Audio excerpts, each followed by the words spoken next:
Siyempre ma-question kasi may legal process. Wala pa silang tiwala. So kaya matagal din. So yung may ganun din, di ba? Walang Pero masyadong somehow kailangan talaga rin, yun nga for the economy, no? Kailangan talagang maglabas. So possibly dapat I think they're last aware of quarter. that naman Yes. actually. They're aware of that. So tingnan natin itong taon. Oo nga. Wag mo na Sikmura ng tao. Wag muna i-pull out ang investment. At patong-patong na kaso naman ay sinampal laban sa may-ari ng 10-wheeler truck na inararo ang ilang sasakyan sa Sitio Tikling, Barangay Dolores, Taytay, Rizal kahapon. Sa CCTV video, kitang-kita ang pagbulusok ng truck na may kargang graba sa palusong na bahagi ng kalsada. Inararo nito ang dalawang sasakyan, dalawang motorsiklo at concrete barriers. Natigil lamang ang pagbulusok ng truck nang tumama ito sa Tikling Junction Police Substation. Patay po ang isang nahagip na bystander, maging ang rider ng isang motorsiklo at isang bata. Nasawi rin ang driver ng truck dahil sa pagkakaipit sa kanyang minamanehong sasakyan at maging ang kanyang asawa na sakay din ng truck. Tatlo naman ang sugatan kabilang ang polis na nasa outpost nang bumangga ang dump truck. At sa punto po ito, makibalita naman po tayo mula sa burol ng mga biktima ng aksidente yan sa Taytay, Rizal. Yan po ang binantayan ni Jay Sabale ng GMA News. Jay? Jay? Pia, nakaburol na ang isa sa mga biktima ng malagim na disgrasya dito sa Taytay, Rizal sa Jesus Chapel sa Antipolo, Taytay Road. Siya po si Gaylord Makiputin, yung nakamotor na mag-U-turn sana na sa kasamaang palad ay nadamay sa aksidente. Ayon sa kanya mga kamag-anak, nagtamo ng matinding head injury si Gaylord kahit siya ay naka-helmet. Pati ang magkabilang braso ni Gaylord bali rin. Sa ngayon, naiwan pa sa Antipolo Funeral Homes ang 4 sa mga biktima ng disgrasya. Kakausapin pa raw ng mga pamilya ng biktima ang may-ari ng truck para sa gasto sa burol at libing ng kanilang mga mahal sa buhay. At Pia, yan muna ang pinaka-latest mula rito sa Taytay, Rizal. Balik sa inyo, Pia. Maraming salamat, Jay Sabale. At pasadaan naman natin ang mga aksyong balita sa umaga ito. Narito na, Ronda Reports.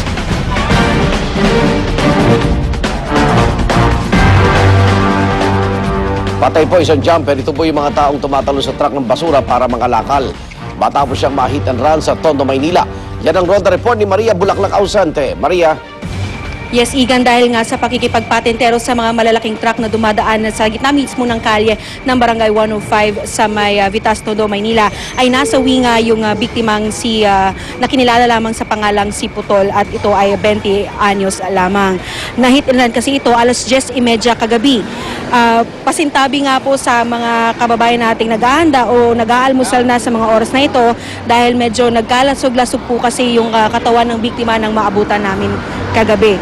Jumper kasi ito, Igan, no, or nangangalakal doon sa mga dumadaang truck sa lugar na iyon. At ito nga yung hanap buhay ni Putol. Walang sino mang nakakuha ng plate number ng sasakyan o ng truck na sumagasa sa biktima. Talagang accident prone daw talaga yung area na yon dahil nga madilim ang area na yon at maraming mga dumaraang truck araw at gabi. At magbabalik pa nga tayo para sa mga dagdag na impormasyon tungkol sa balitang yan. Igan. Maraming salamat, Maria Bulaklak Ausente. Samantala, kinilala na po yung babae na natagpuang patay na nakasilid sa sarili niyang maleta. Ito po ay nangyari na datuklasan sa parking lot ng NAIA Terminal 2 noong Miyerkules. Siya po ay si Needs Eileen Bajin na positibong kinilala ng kanyang ama. Ayon sa pulisya, tubong patikul sulu si Bajin at isang OFW na namamasukang kasambahay sa bansang Oman. Nag-text pa raw ang biktima na hirap na siya sa Oman.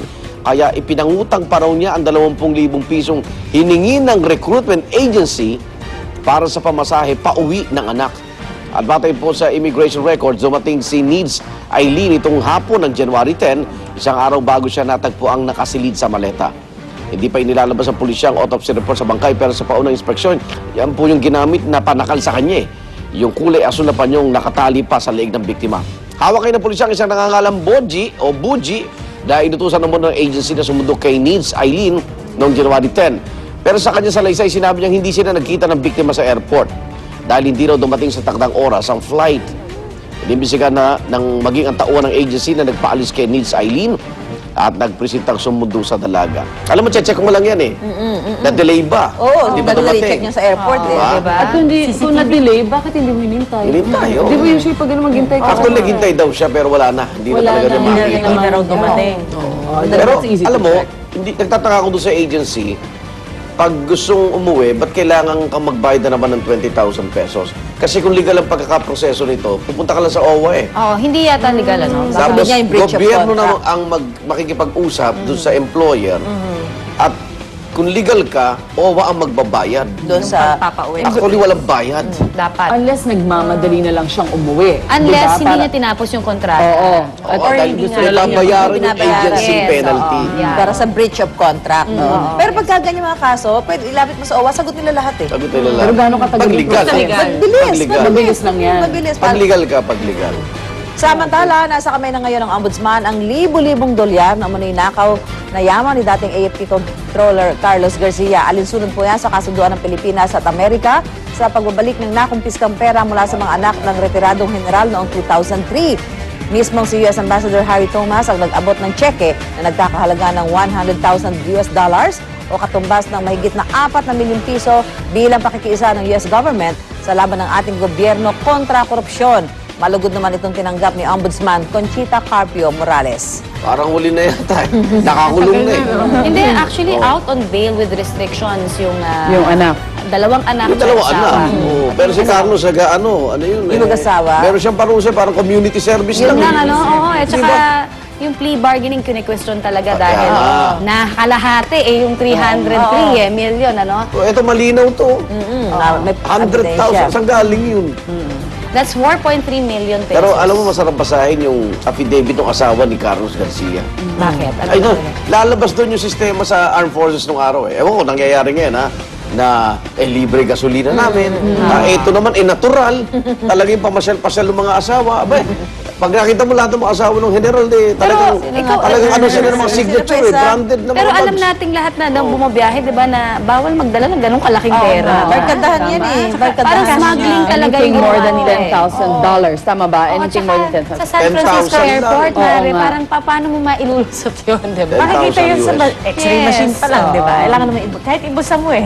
Hindi rin kasha. Kitang-kita pa rin. Tataba din kayo noon. Pag nasa mo lahat yun. Meron naman, di ba? lahat kami nun. 100,000. Yung pag-transfer sa bangko. Pwede naman yun ah. Magbukas ka ng account doon sa Kaya abroad. lang may paper trail. Meron din sila pag eh. ano, Meron din yun kasi na nga sila. lang. Paper trail from here. Kesa naman ako ni ganyan. Actually, may account sila sa US din, di ba? Talagang Pero pag- gumobo rin yun. Mga pa-shopping lang naman yun. Pag kinausap mo si, shopping lang. pagkausap mo si Carlos Garcia, mala-anghel na. Wala siyang alam, no? Alam mo, hindi ko talaga alam yun. Hindi talaga alam. Okay, tingnan natin yan. Pinalawag naman po ng Caloocan City Regional Trial Court ng 17 araw ang ibinigay na 3-day temporary restraining order pabor po kay Caloocan City Mayor Recom Echeverri.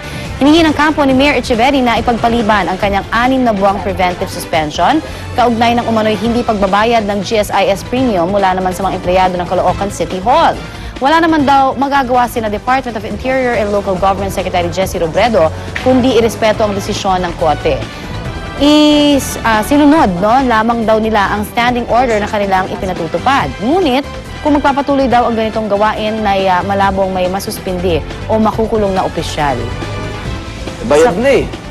Sino? Bayad na yung remittance ng GSIS. Oo. Kaya yun ang debate ngayon ng mga abogado eh. Retroactive ba ang kasalanan mo?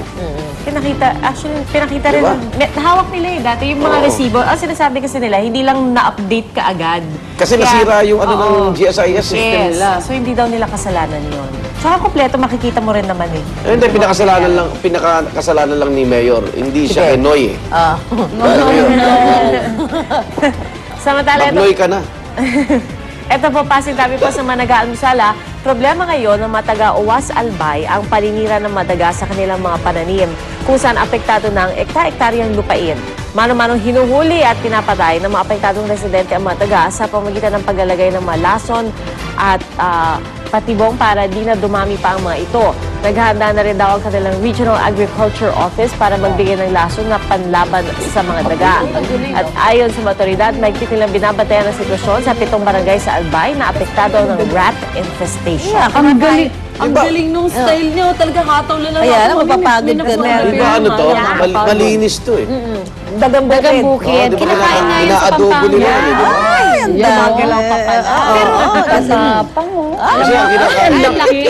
ang ginagawa Yan yung at ano least ha. yung mga pananim, di ba? Oo, bestie talaga sila, no? Yung ginagawa sa Pampanga dyan, literal to ha, pasintabi. Pero tinatanggal yung ulot sa binabalatan. Pero ganyan kalaki din yon. Ang ini-imagine ko maliit ang